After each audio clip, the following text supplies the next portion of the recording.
Oh, it is. It is Tuesday episode, a Taco Tuesday episode of Donno Daily here on the 5 Reasons Sports Network. Going to talk some Miami Heat and Miami Dolphins in this episode. Do us all a solid, guys. Going to have a lot of fun today. If you're in here, whether you're watching us live at 1:59 p.m. here on Tuesday, or if you watch us later on via replay, no matter when you watch, doesn't matter. Smash that like button, hit the thumbs up button, and be sure to subscribe to 5 Reasons Sports Network on YouTube. We have a lot of great programming on this channel, a lot of Heat programming, quite a bit of Dolphins programming. I dabble in both of those worlds. Canes programming, I do some of that. Combat sports, Florida Panthers, Miami Marlins, anything you could ask for, we have it on the 5 Reasons Sports Network. So not only make sure you smash that like button and subscribe, but also, friends, if you want to partake in the live chat, we always have a conversation going on. We throw as many shout outs as we can after a show is over, or during a show, I should say. The latter portions of the show, we throw out a lot of shout outs. So the live chat is a great way to keep up with what we're doing as well. And we got good news today, my friends. I feel like it's cause for celebration today. The Miami Heat, for the first time in a minute, finally won a game of basketball last night. 123-100 over the Sacramento Kings. And a couple weeks ago, I didn't think I would be this excited and pumped about beating the Sacramento Kings at home, but here we are. Here we are after those recent struggles. Hello, color commentary, by the way. Thank you so much for coming in. David says, Manny, cut the feed when he mentions the Florida Panthers.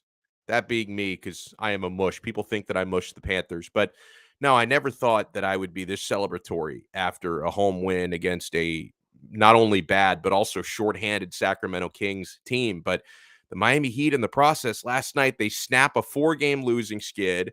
They break out of what I'm going to consider, I don't think there's any doubt about this, that was the most frustrating stretch of the season. Those previous 4 games the Heat had lost.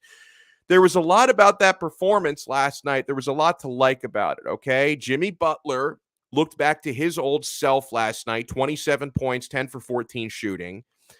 Instead of snarling at Spo and snarling at Udonis Haslem, Jimmy was putting in a vintage-type Jimmy Buckets performance. Bam Adebayo, you run out of great things to say about this guy. You run out of superlatives for Bam. He looked positively dominant as he has most of the year. 22 points, 15 rebounds, plus 24 rating on the floor. Eric Spoelstra, and I know this was the big topic of conversation. I was listening to 5 on the Floor. I was watching the post-game coverage that we had on 5 Reasons Sports last night. Eric Spoelstra tinkered with the starting lineup in the rotation, and he had the Midas touch last night. Everything that Spoelstra touched, tinkering with that rotation, tinkering with the starting lineup, we'll talk about that in a second. Everything that Spo touched last night, it all worked, and it all turned to gold.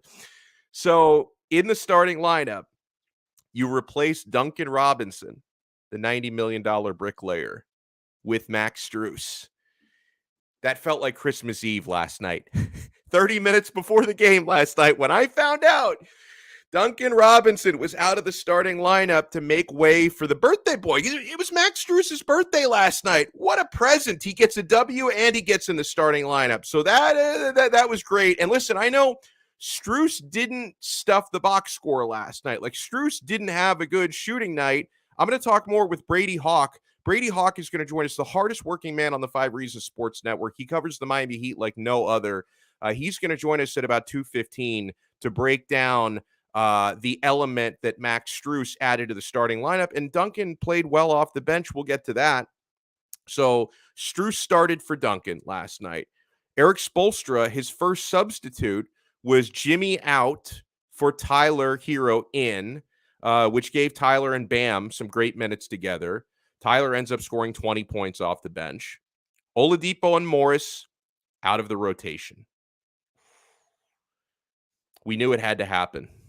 We're going to see if they can find any way to get back into it before the playoffs, which are less than 3 weeks away. We're going to figure that one out. But listen, it had to happen. So Oladipo and Morris out of the rotation. Miami's spacing looked clean and on point for all 48 minutes yesterday. And guess what? With that victory, and it's a very log-jammed Eastern Conference, so I'm not going to brag about a 1 seed or anything like that, but they weren't the 1 seed entering last night. And even coming off of 4 consecutive losses before yesterday, the Miami Heat find themselves right back into the top seed in the Eastern Conference, which is very much up for grabs. In fact, tomorrow night, you're going to be on the road facing a team that's a game behind you in the East. So the top seed in the conference is very up to grabs, but the Heat are back in that spot all by themselves after that victory last night.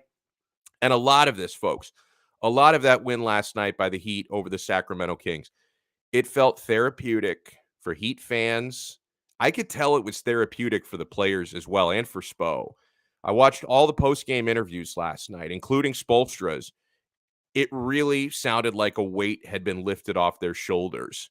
Now, not to rain on your championship parade, but I will remind everyone before we get too caught up in everything being back, Heat and 5, gentlemen's sweep, championship. Let's make our parade route down Biscayne Boulevard. Before we get too crazy, there was a lot to like about last night. And honestly, I think that the actual basketball tinkering that Spoelstra did, I think that probably shows you that last night, the way that they bounced back with a good performance against a bad team, but the way that they bounced back with a good performance last night, it tells me I think that their problems were more basketball related than behind the scenes related. Because I know you go back to the Golden State Warriors game and the skirmish in the huddle, and everyone's like, you see, that's what killed the Miami Heat. They don't get along. There's no culture. There's no more culture in Heat culture. Spoelstra hates Jimmy. Jimmy hates everybody. Everybody hates Jimmy. Udonis Haslem, this guy doesn't even play basketball, and he hates – Udonis got a little run last night, by the way. Oh, Udonis, he hates everybody. Oh, my God. So everyone was thinking, oh, the Heat are coming apart at the seams, that issue that they had, that just goes to show you these guys can't stand each other. They can't play basketball together anymore. I think that their issues during that 4-game losing streak were more rotation related and spacing related than they were off the court related. I really feel strongly about that, but I can't say for sure the Heat are out of the woods yet. Not after last night. I need to see more. That was nice. You get some of that burden off your shoulders, but the team that you beat last night, let's be real here. You beat the 27-49 Kings, third from the bottom of the Western Conference. And they were also shorthanded. No Sabonis, Fox, or Holmes last night. So what the Kings accomplished for the Miami Heat yesterday, Sacramento was Miami's slump buster. You keep striking out with the 9s and the 10s at the bar, so you find yourself a 5 to take home at 3 a.m. I've been there many times in my single days, believe me. That was the Sacramento Kings. They were the 5 at the end of the bar you decided to take home at 3 a.m. It's way too early to tell if what Miami discovered or rediscovered yesterday is actually sustainable. We are just 18 days away, my friends, from the start of the NBA playoffs, 18 or 19, depending on if you play. Most teams will start the 16th. Some teams will start the 17th after the play-in. The Heat are not going to be in the play-in, of course. So these next 18 or 19 days, this is Eric Spoelstra's last chance to finalize his rotation and to hope that the chemistry on and off the court is where we need it to be. This upcoming road trip that the Heat have, because we're going into a difficult, quick road stretch, this is going to tell us everything we need to know about whether the Heat have really solved the issues from their 4-game losing streak, or if all they did was go out there last night and just beat a terrible opponent. Now, personally, I think last night, from an attitude standpoint, an effort standpoint, and a floor spacing standpoint, because I thought that was the big difference on the court, I think that performance was legitimate, and I do think it is sustainable. But now you're going to head to Boston tomorrow to face a Celtics team that they were the 1 seed heading into last night. They're the 4 seed now because that's how close the logjam is in the East. You got to go to their house and play. That's not going to be easy. They're just 1 game behind Miami in the standings. You head to Chicago on Saturday. Now, I know the Bulls are gigantic frauds. We all know that. They can't beat anybody decent. On paper, whether you play them in Chicago or in Miami or in Budapest, it shouldn't matter where you play the Chicago Bulls. The Miami Heat should beat that team. But if the version of the Heat that showed up, during that awful 4-game stretch, losing to the Knicks, losing to the Nets, losing to Philadelphia and Golden State, all of them shorthanded. If the version of the Miami Heat that we saw last week shows up in Boston tomorrow night and in Chicago on Saturday, we're in big trouble. So we better get the version that we saw last night against the Sacramento Kings. And then I think the Heat can take care of business. If not tomorrow, certainly on Saturday they can. And then they got the second end of a back-to-back. They play in Toronto on Sunday. Toronto, it's always a difficult matchup for the Heat.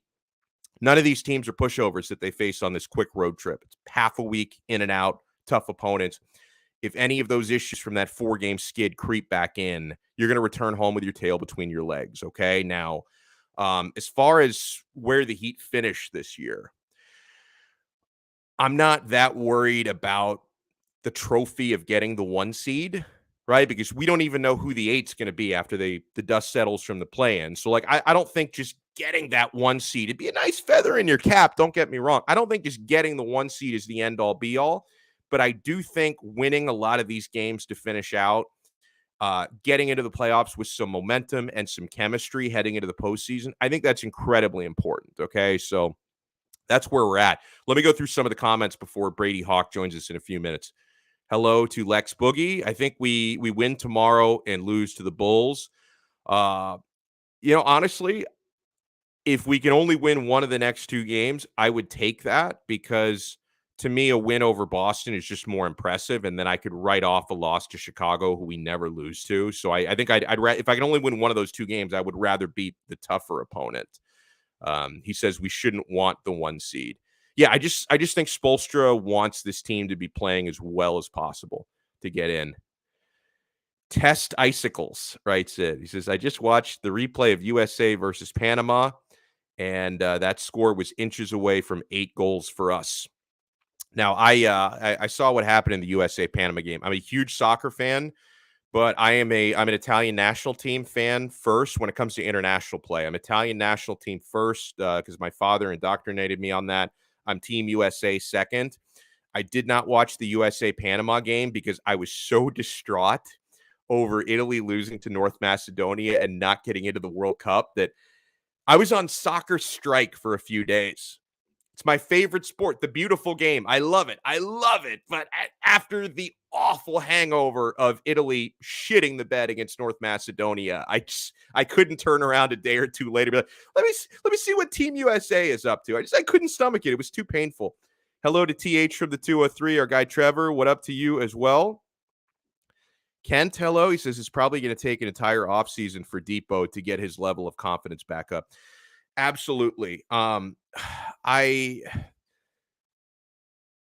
not going to say I predicted that this would happen with Depot because I really thought that he could come in and like have enough time to be. I was hoping he would debut this year a little bit sooner than he did, like sooner than March. But I really thought that Depot could be a secret weapon and that there was no way that he could hurt the rotation, that he could only help.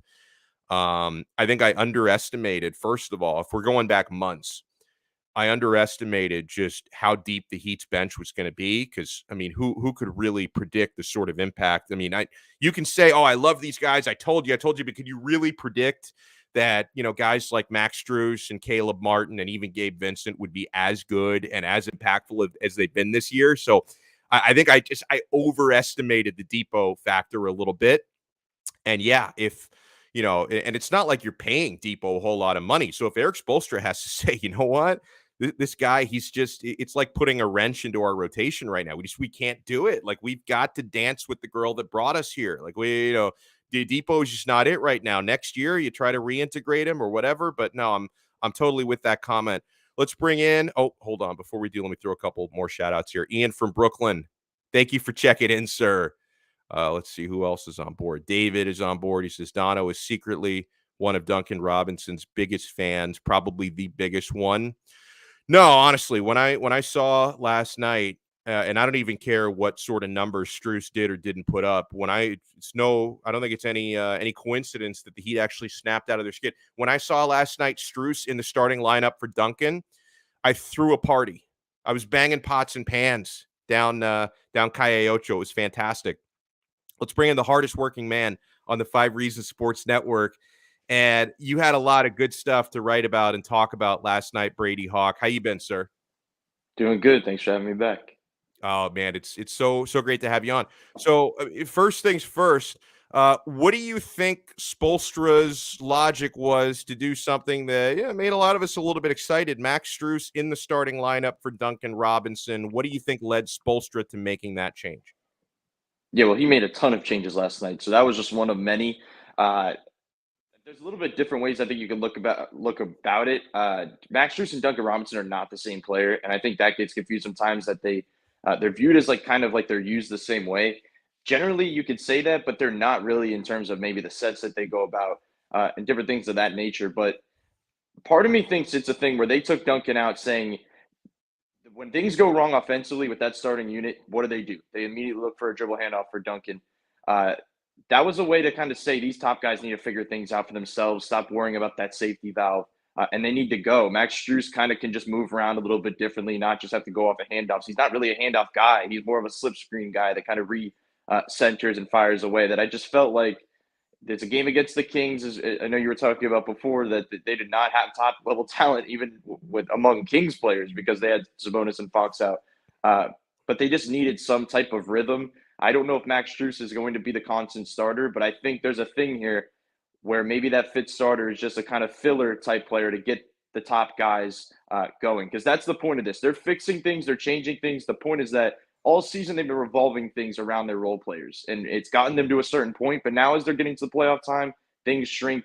They're working things around their best players. Yeah, another change we saw in the rotation was Jimmy coming out was the first Mm-hmm. substitution with Tyler Hero coming in. Talk to me about that dynamic.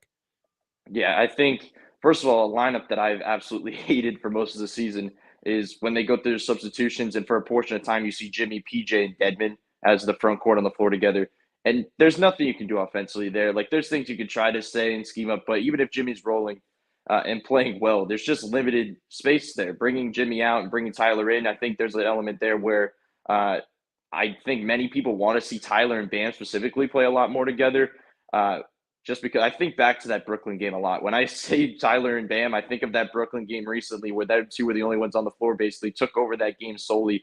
They have a pick and roll connection. There's limited guys in this team that can feed Bam in a positive way. Duncan's one of them, but Tyler's right up there because Tyler can really get him going with two fly to the ball, or if he's driving with the amount of how he's scoring at the first level right now, that it just feels like that move opens up a lot. It allows Jimmy to come back in, possibly with Duncan and maybe some other combinations. It's just getting a lot much like different looks. I think another part of it, taking Jimmy out, putting Tyler in, is we're going to see less of PJ and Jimmy. Like, and what Mm. that means is Jimmy's going to be shifting over a slot, which I think a lot of people like to see. They want to see Jimmy at the four because that means more shooters. That means more space for him to operate, and that was the biggest thing to me last night. Like the way that they were able to shift everything in a way to put Jimmy at the four, figure out more spacing, and put PJ as well in a lot of good little lineups for him to work because I think there was good moments for him as well. Joined here by Brady Hawk, who does a fantastic job covering the Miami Heat. 5reasonsports.com, contributes on 5 on the Floor as well, does the Brady breakdown videos on YouTube and on Twitter. This guy is all over it. So we saw last night, Brady, out of the rotation, Victor Oladipo, Markieff Morris. Do they ever get back in? I actually say that I think Markeith is more likely, and the reason Yeah, I I say agree. that is because of the Dedmon factor. I think there's certain matchups. If you come to playoff time, maybe if Dedmon needs a little bit of a rest, if he's not rolling at the time, if there's an undersized playoff matchup, uh, Markeith seems like a decent option. Speaking of spacing, he kind of provides that in a different way. You could put Jimmy maybe at the 3 and put Markeith at the 5, and there's different ways you can go about it. Oladipo, going to be tough. Like we're sitting here looking at the things that have gone wrong. It's not because of Victor Oladipo, but it's the changes that led to that thing. They're trying to force it. I asked Tyler even the other night about like the differences between playing with Gabe and playing with Depot, and the first thing he said was he's just trying to get Depot going, and that response makes me think because that's basically what we're seeing. We're seeing guys trying to get Depot going. Uh, and that's the difference from what we've seen before. It's not free flowing anymore. It's not just kind of rolling. Last night it was because even if Gabe Vincent's not shooting at the level he once was early in the season, he still provides different elements that I think this team needs. I think Gabe Vincent is officially a lock in this rotation as at the moment. Overall, Oladipo, I think defensively, off the bench next to Dedmon. He provides a thing where if they're going drop coverage, he can kind of go one-on-one at the top and kind of dissect that type of stuff. And I'd be looking out for, when we're talking about that starting lineup, Max Strus, I don't know if is the full-time starter, and I've said that before, but I don't think it means that Duncan has to go back in. I think a lot of people are looking at Tyler Hero maybe being able to step in there at come playoff time, but I'd watch for Gabe Vincent stepping in there. Like, they want a specific 9-man rotation, and Gabe's going to be a part of it. But with Caleb coming back, he's a part of it as well. That a way of going about it may be to get Duncan going off the bench as he's been, but it could mean that Gabe Vincent ends up being a starter at some points. By the way, I want you guys to remember, if you're in here, whether you're watching us live, you're watching us later via replay, smash the like button, hit the thumbs up button, and make sure you subscribe to 5 Reasons Sports on YouTube. And if you subscribe to the channel, you're just going to see more Brady Hawk because he is omnipresent. He is everywhere. So if you like what you're seeing and hearing from Brady, make sure you subscribe to 5 Reasons Sports and make sure you hit the thumbs up button, the like button, because the more likes we get, the more people are going to see this video, the more people are going to subscribe to the channel, and we all get a lot more popular, and that's what we really want at the end of the day. So Brady, last night it felt like a burden lifted off of our shoulders, and I got that sense watching the post-game player interviews and Spoelstra. Like, you would never think you would hear that much relief after beating a bad and shorthanded Sacramento Kings Kings team, but coming from where the Heat were coming from after those 4 straight losses, that was positively therapeutic last night. Do you think that last night's performance was sustainable? Because the Heat played very well, but I see a lot of Heat and fives now on Twitter again. Like, the Miami Heat are back. Like, forget about the previous 4 games. We are now back after beating up the Sacramento Kings. Any concern, especially with a tough road trip coming up, that last night is not sustainable? Well, like we said before, it is the Kings. Like, that has to be, said first of all. Like, we just saw what happened over that 4-game stretch, and that can't just be put to the side fully. Like, it did happen.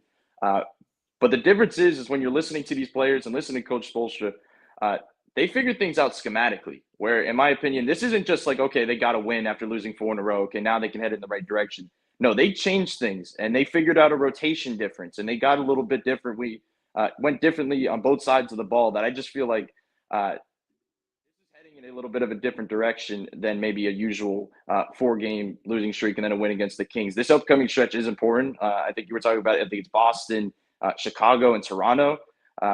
3 teams that are, pretty decent teams, top 6 seeds in the Eastern Conference. Boston obviously just lost a big piece that they're going to have to try to get over. But this is going to be an important stretch because that is the question. You said the word sustainable. Can they carry this over? The spacing looks great against the Sacramento Kings defense, but will it look good against a Boston Celtics defense? That's going to be the question. But I'm really interested in, carrying over that same topic of the substitution patterns, the rotations. How does it fare against maybe lengthier teams against Boston? Because if you're putting Jimmy at the 4 for more shooters, what that means is when you have more shooters on this team, that means you probably have worse defenders on the floor. And looking at a Boston Celtics team, there's probably no better team to test that against than Boston because they have 2 elite level perimeter players who can hunt anybody on the floor.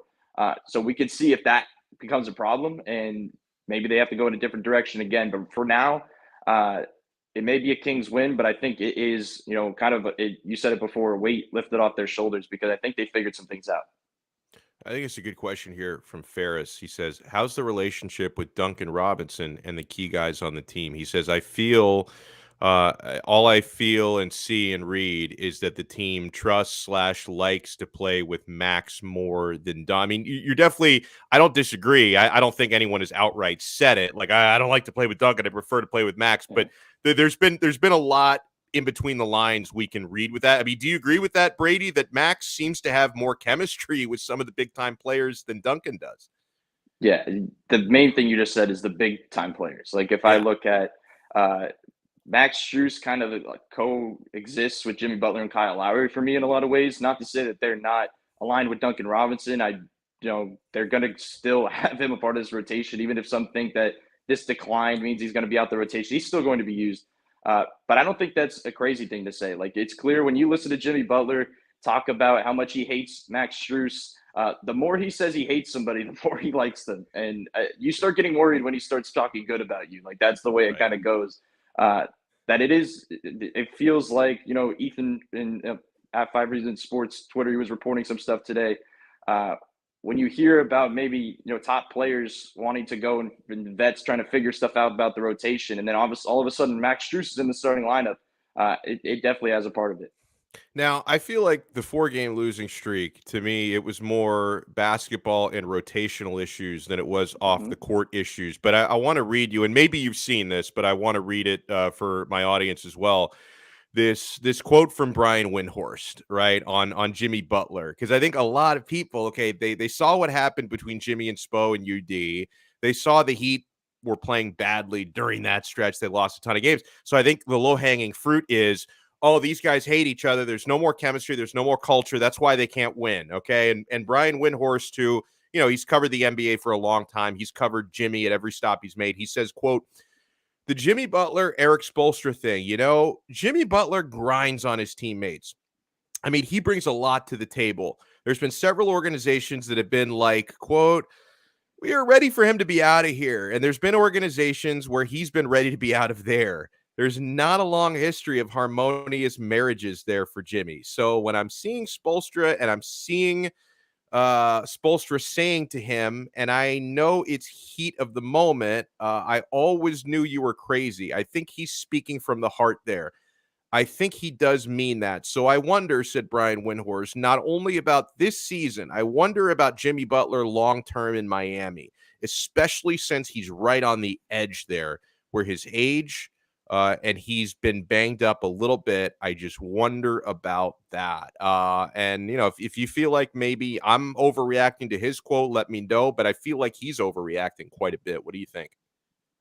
Yeah, I think first of all, you hit on it before you even talked about anything, where you said it was more schematic than the behind the scenes stuff. Like right when it happened, when that stuff on the sideline happened, I said this could go one or two ways, and I think a lot of people said it could go one or two ways. Like this, you're setting off a terrible downward slope of things that are going to trend to a lot of bad things in Miami, where they're going to have to facilitate some trades or something, or it's a spark to kind of get them going. In my opinion, now after what are we, a week away from it happening, even after the games that they lost, I think it could be more positive than negative. Like this does not feel like those other situations to me. Like this does not feel like Philly. It does not feel like Minnesota or Chicago. This is one of those things that I think this is just two guys going at it. It was just weird that it happened in the place, where it happened. Like that probably happens all the time. It was just that it happened wide open in the public, and it continued, and people continued to see it. But I'm not really worried about it in that way. My question becomes about the thing with Miami, about him staying at Miami, is if Miami flames out in the playoffs, that'll be my question. It's not about this stuff off the court. It's about if on the court things flame out. And let's just say Tyler Hero is a part of this where he's playing at a really high level in the playoffs and they still flame out because Jimmy Butler maybe doesn't play at a certain level. What do you do? Because Tyler Hero, as everybody talks about, is the one piece to kind of go out after every Heat jersey edit you see on Twitter or social media. Tyler Hero is the piece that everybody's sending out. But if he's playing at that level and he's not the issue and he's ascending, and maybe there's these other guys on the roster, maybe the veterans that are the ones that are having issues, it's going to lead to some tough decisions in the organization. But I guess after a win, maybe we shouldn't go so negative. I'm with you. Well, listen, we'll stay positive for the rest of the show, I promise. And it's always positive when you guys go and watch Brady's breakdowns.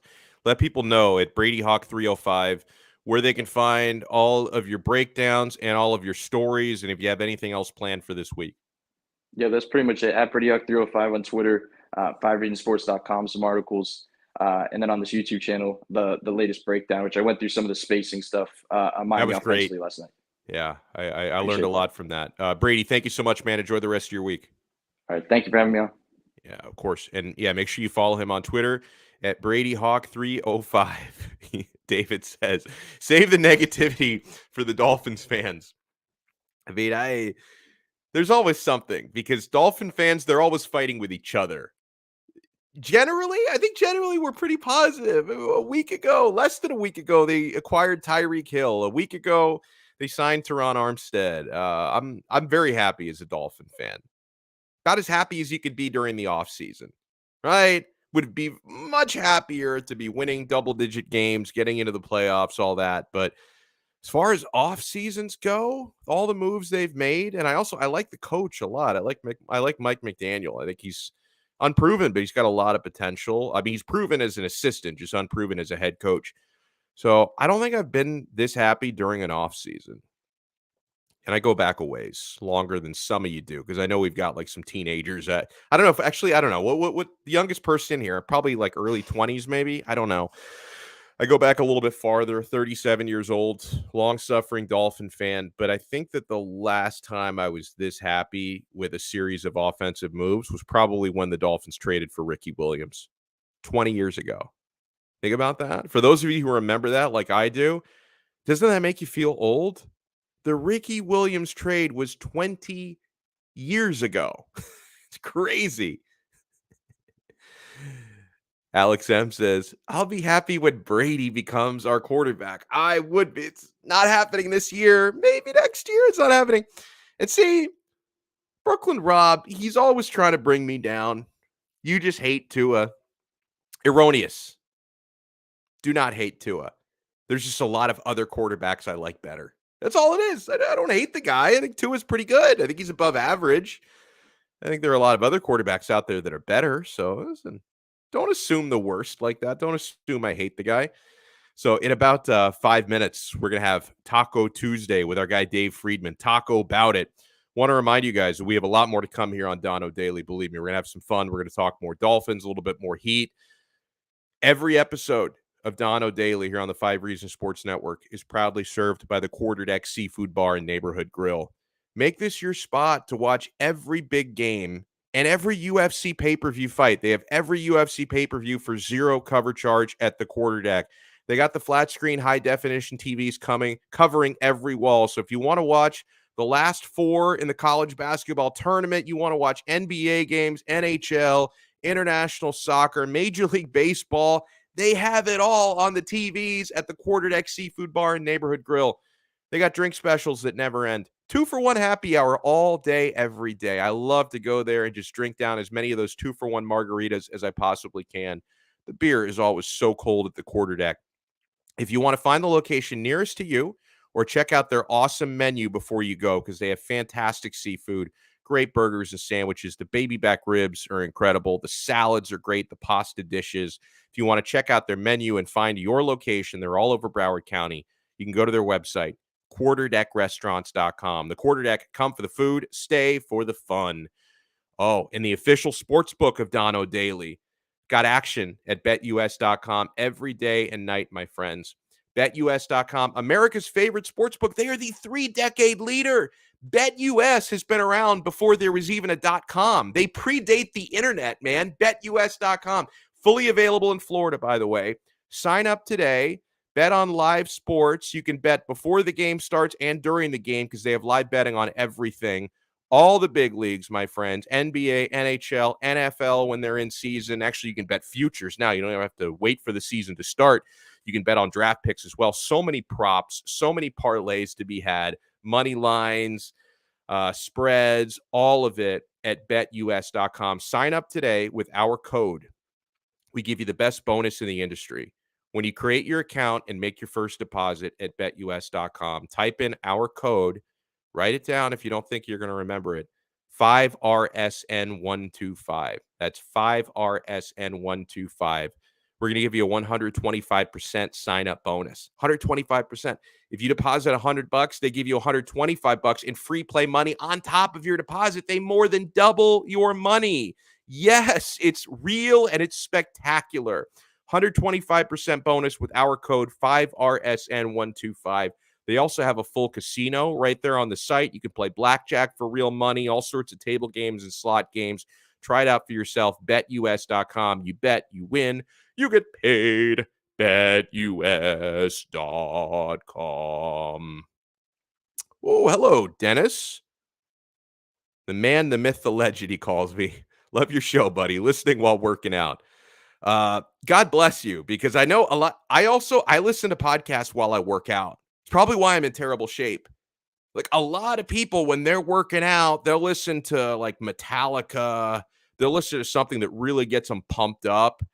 I listen to like 3 yards per carry while I'm working out. Locked On Dolphins. I listen to to 5 on the floor. It's probably I don't have the sort of body that I used to. So I appreciate you listening to my show while you work out. I hope I make you stronger, not weaker. Kent says, I like to Titans show that you can make it far in the playoffs with an average quarterback. See, that is the ultimate backhanded compliment, right? So it's like, and I noticed there was this sort of shift in the whole Tuanon narrative, because Tuanon used to be all about, oh, Tonga Vailoa, this guy is elite. He is elite. And then the argument changed to, well, you don't need an elite quarterback to win in this league.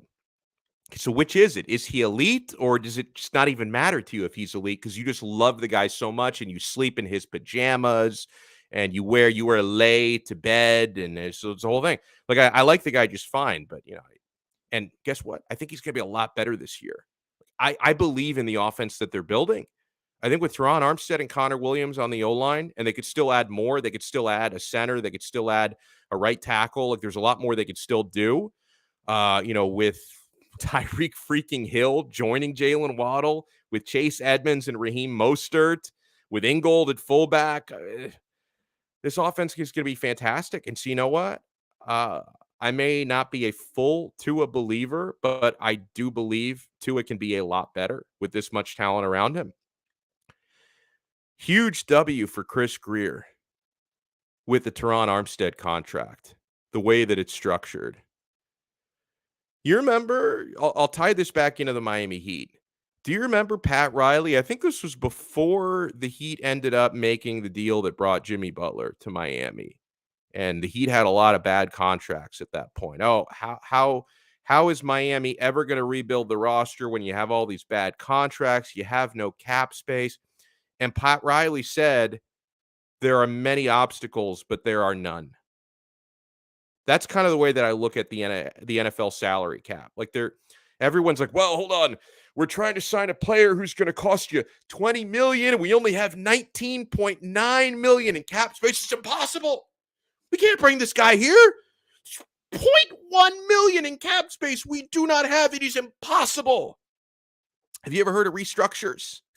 Have you ever heard of structuring a contract like the Dolphins did for Teron Armstead?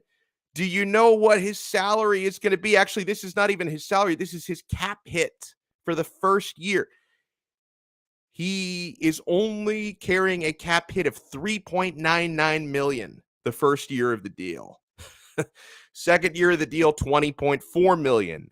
That's a big jump, but there's also going to be a big jump in the salary cap. The salary cap next year is projected to jump over $17 million. So basically, he won't be making any more net money next year than this year. $16.65 million. The third year of the deal, $16.7 million. The fourth year, and $16.73 million the fifth year. So with the way the Dolphins manipulated the payments and the signing bonus and the guaranteed money, Teron Armstead, $3.99 million cap hit the first year. The Dolphins can afford to make more moves, and they can find ways to manipulate the rest of the salary cap to make more moves. Salary cap is a figment of your imagination. I'm telling you. It's a figment of your freaking imagination. All right, let's bring in a guy who, sometimes with those disco lights, I feel like he might be a figment of my imagination, like he might be a hallucination, but he's very real. He's got the easy button with him. He's wearing the Miami Heat mashup. Is that a jersey over a sweatshirt, or is that it's a UD? See, that is the first player. I'm not going to say he's the only player I rep, but UD is the first player I would rep on that Heat roster. So that is an excellent jersey choice by you, sir. David Friedman at Taco Bout It is with us. What's up, Dave? Hanging out, man. Just doing my UD thing, Like with that Jimmy Butler thing, like I like Jimmy and all, but UD in 5, right?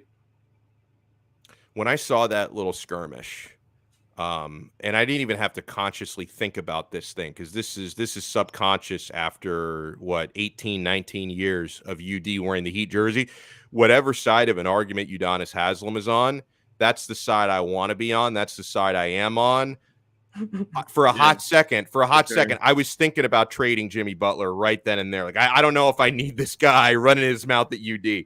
Look, honestly, I was waiting for Ethan to do the full turn and like Jimmy Butler for Harden, something crazy like that. Yeah. Look, I mean, I think they were just talking today. Like, there's been some discussion behind the scenes and stuff, but like Jimmy Butler is Jimmy Butler, man. They know what he is. I mean, does that mean he'll be here next year? Who knows? But to me, when I saw that, like, I don't know about you, it just kind of felt like the entire season, as much as they were winning and had that 1 seed in the beginning of the season, there was like a ton of momentum. It was fun.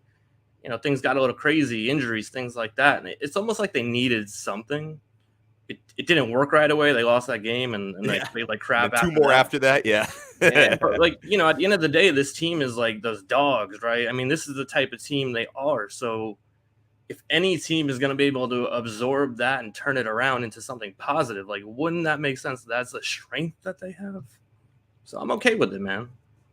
That was one of my immediate takeaways. And, about 15 minutes ago, I was having a conversation about this with Brady Hawk, and he said the same thing. Like, he's not convinced that that's not going to end up being a good thing for this team long term. It's like everybody's got crazy relatives, and, you get together for a family reunion. Someone's going to have a big argument in the backyard. Sometimes it even escalates to punches being thrown. And then every time you end up making up and like you love each other even more after it's all over. I mean, who's to say that cannot happen here? And if you don't have the crazy relative, you are the crazy relative, right?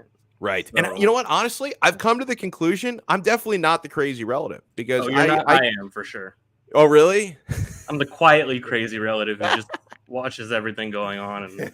But yeah, I mean, look, again, like the way they built this team, I just envision that being a thing. Like, there's limits to that if it had gotten way out of control. But like, again, the expectations of this team weren't to go win a championship. So at this point, they're, at least for me, they're sort of playing with house money a little bit. Like, they don't have huge expectations, and I don't see how that could hurt them. Like, it's not something that's gonna ruin their season. So there's only like the possibility that it could be good in my mind. And either way, Heat and 5, like, what's the difference, man? Heat culture, right? Everyone talks about that, and then they get all scared when something happens. It's, you can't have it both ways. So I want to pivot to Dolphins because I think a good question came up here from Indade. And honestly, I'm getting tired of an Xavier Howard contract discussion every single year. So this is from a Barry Jackson piece. The Dolphins and Howard's agent, David Cantor, he's a super agent. Like, he's one of those. There's a handful of agents, like Drew Rosenhaus, obviously, is a super agent. He represents a ton of clients. They made alterations to his contract last August, which was a whole saga. Like, I don't want to go down that. It was a pain in the ass to even cover.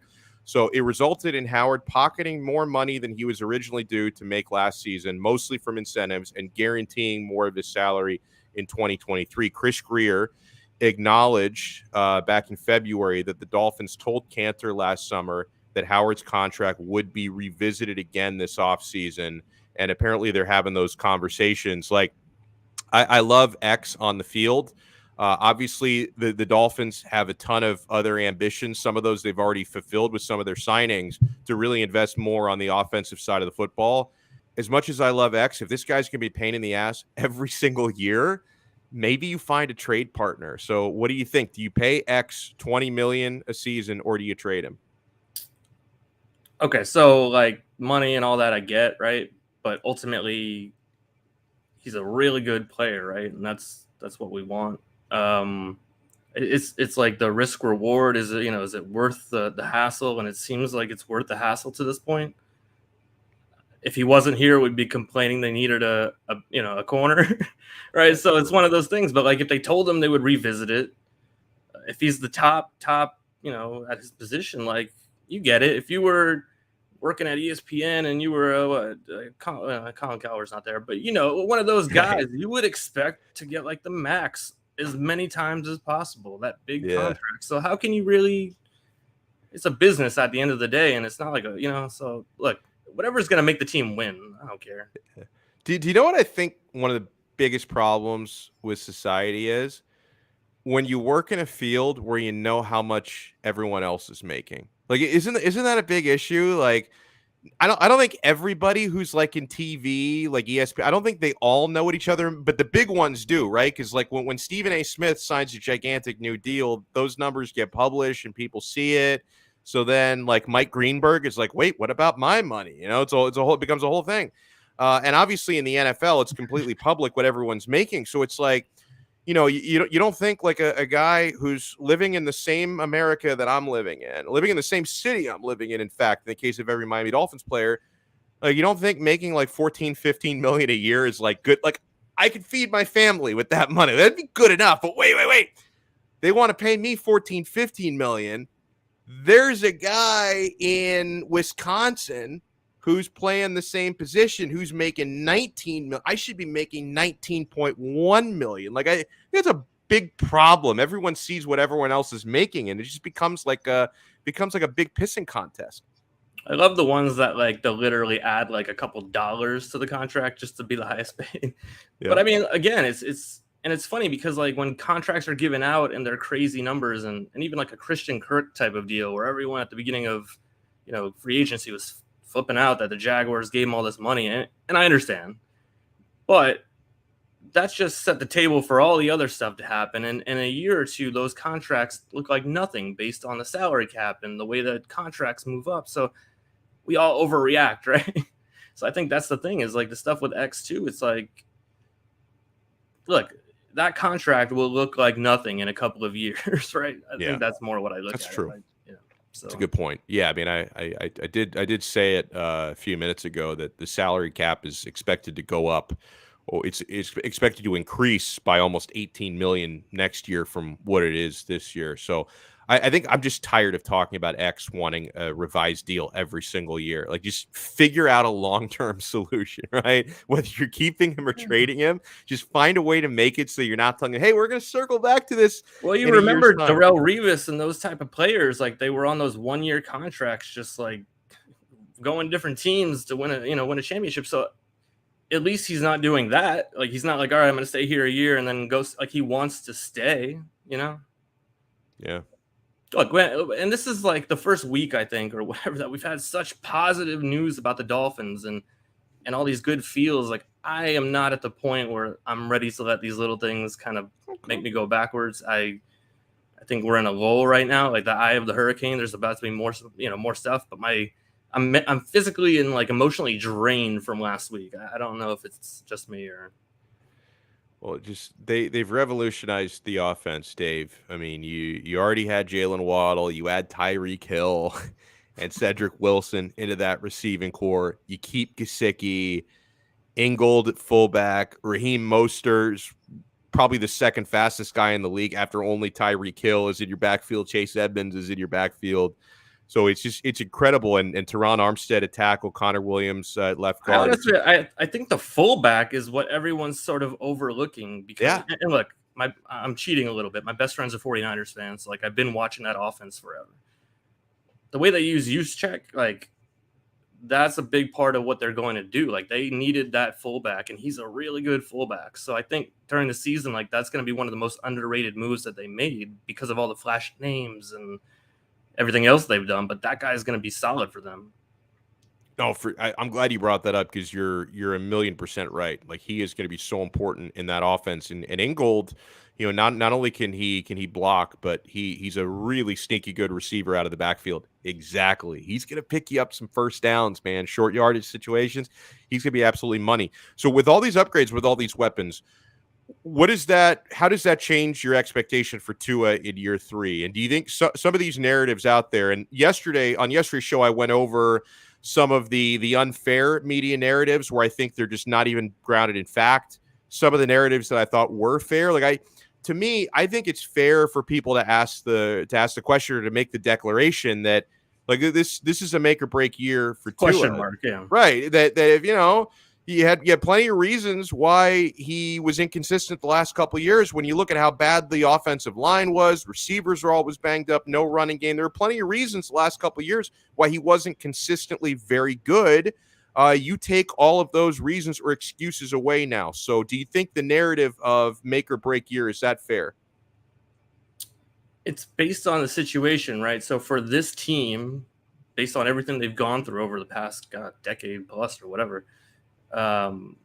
It's more like you have to take the Tannehill into consideration. Like, it's not, we're going baseline here based off of the Tannehill, right? 7 years, all this stuff kept going. So like, I think fans are just super. I'm impatient too. Don't get me wrong, but I think we're more impatient than other teams might be in that situation. So, look, we kept saying they need to do whatever they need to do to get to the point where we know if he's the guy. They have done that. Like, we couldn't have asked for any more. So in that case, like, you look at what he kind of can't do in this offense. And to me, like, the idea that he has to be able to throw the ball 60 yards to Tyreek Hill. How about the fact that he's like amazing at throwing slants and accuracy to short, and all they need to do is get the ball in their hands. Like, Yeah. he get is it out going quickly, to be able which I to think get he them can the do. ball. Yeah. Like, that's Yeah. it, right? Yeah. So I don't know if he can't do it in this offense the way that they've set it up for him. Yeah, like, to me, that's a failure, but we'll see how it goes down. I guess it's just, look, stay healthy, things like that, right? You don't want it to be okay, well, we didn't get a chance to figure it out this year because of this. Right. Speaking of failures, massive failure by Manny Chang for still not popping in the new Prize Picks logo. I've been told this is an old. I respect Prize Picks, and guys, whether you're looking at an old logo or a new logo, you have to see what they're doing at PrizePicks.com and on the Prize Picks mobile app. And I'm sitting next to the right guy here because Dave, he hosts our Prize Picks on 5 content. He's made approximately $2.7 billion just playing Prize Picks for the last. Just went to 2.8. Beautiful. So tell the folks what they can expect, Dave, because like I always say, Prize Picks to me, it combines my love for parlays and daily fantasy. I always have a blast on the Prize Picks mobile app. Yeah, and again, we do the shows typically on Heat game days. We'll do one tomorrow with Ethan and Dave Eversole. Code 5, use code 5. All right. So, like, even for me, I'm not every day. It's a day where I want to be looking at it and researching all that stuff. So I have people that I'll put my trust in. So I had a lineup in the other day where it was like I said, a Call of Duty, a League of Legends, a soccer, a hockey, a college basketball. And they actually had a promotion the other day. If you did one that was mixed leagues, it was like times 16 instead of times 10. Right. They're always doing stuff. Today's Taco Tuesday. They have a lot of discounts on, it's all about the taco stuff. So yeah, I mean, look, if you go on there, like I said, even if you don't have the time to research, like, find some people you trust, like us, and go win some money. Go use code 5 when you sign up and get rich. Like I said, 2.9. It's crazy. It's the best. We go up another decimal. It's the best daily fantasy service I've ever used. Just create an account if you haven't already, or if you create an account you haven't used it in a while, go in there and make your deposit. PrizePicks.com or the PrizePicks mobile app, and use our code 5 FIVE. You have to spell it out, FIVE, and they're going to match your first deposit 100% up to $100. You press that button right there. That was easy. That is what it is, man. It is so easy. Mr. Talk About Sports, Dave Friedman. I always love chatting with you. I always love your perspective on the local sports teams, and I love your hot tips on Prize Picks. So thank you so much, man. We'll talk to you again next week. All right, I'm gonna go get my kids. Yeah, don't forget about your kids. Never.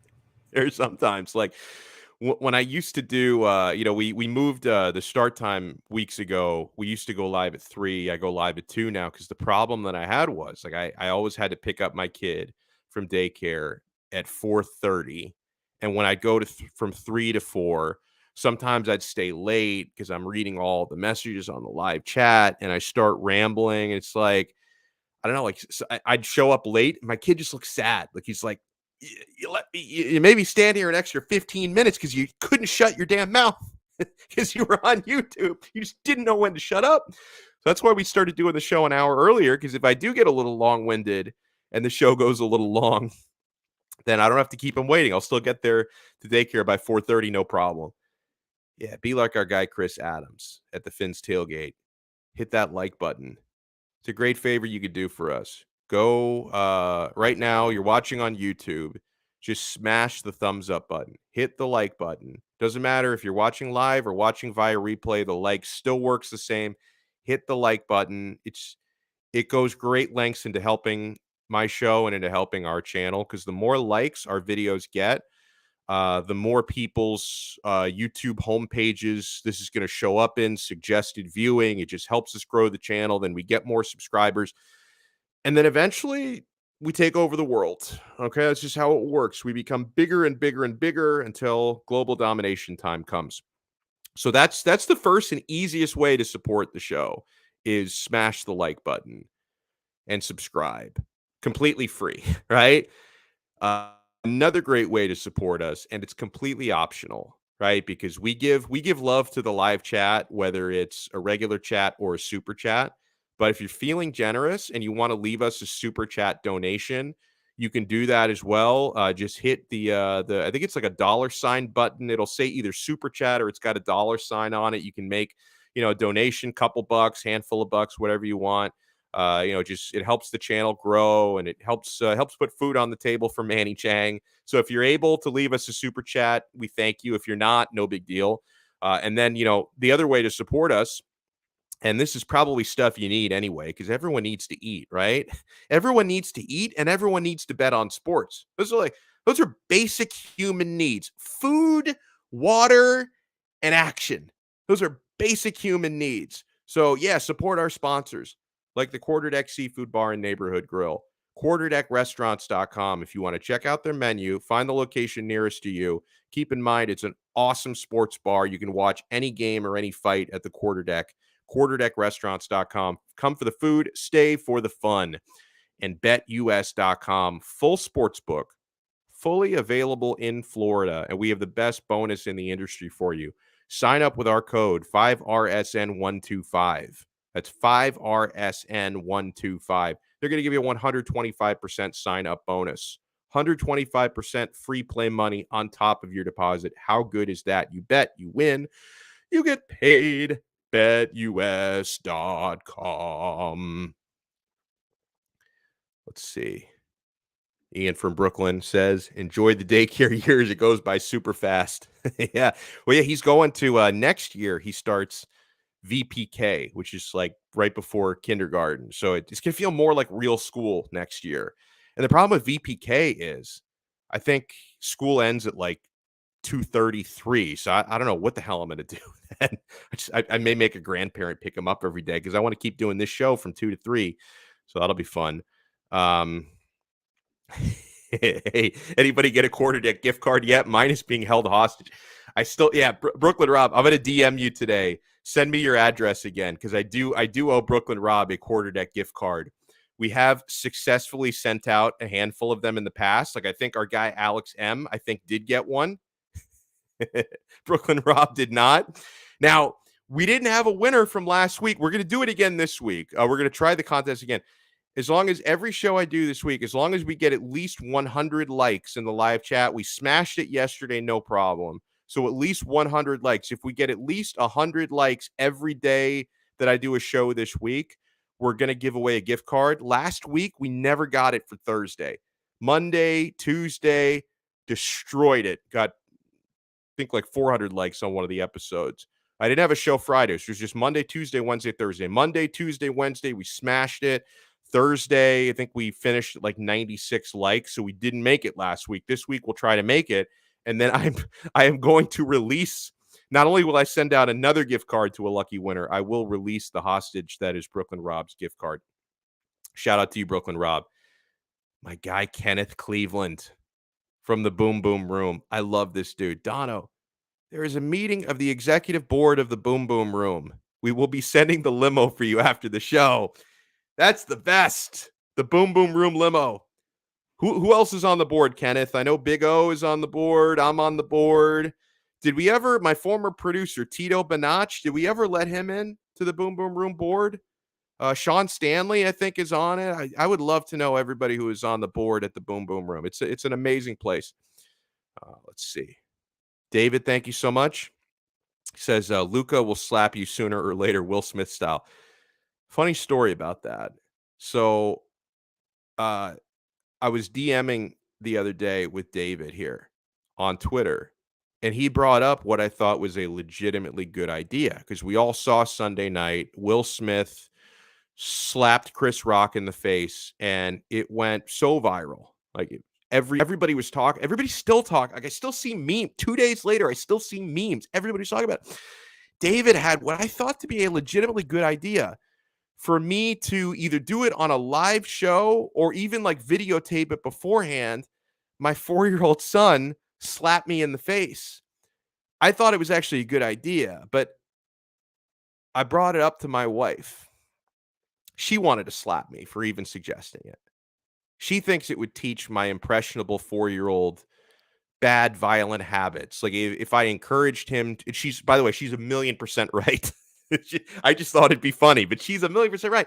She vetoed the idea of my son slapping me in the face on video because then that would create a violent habit that he may years of therapy for him to kick that. So that's where the idea died. So do not expect to ever on this show, as funny as it would have been, because we're talking about a real child, an impressionable youth, you will not see my son slapping me in the face, at least not me asking him to. It may happen, but not me asking it to, because my wife brought up a fair point.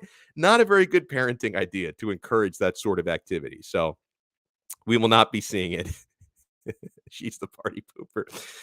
Sometimes when I run ideas like that by her, you should see the looks that she gives me. Sometimes it's like she looks at me like, my son is 4 years old. She thinks I have the emotional maturity of a 3-year-old. Like he's got more emotional maturity than I do.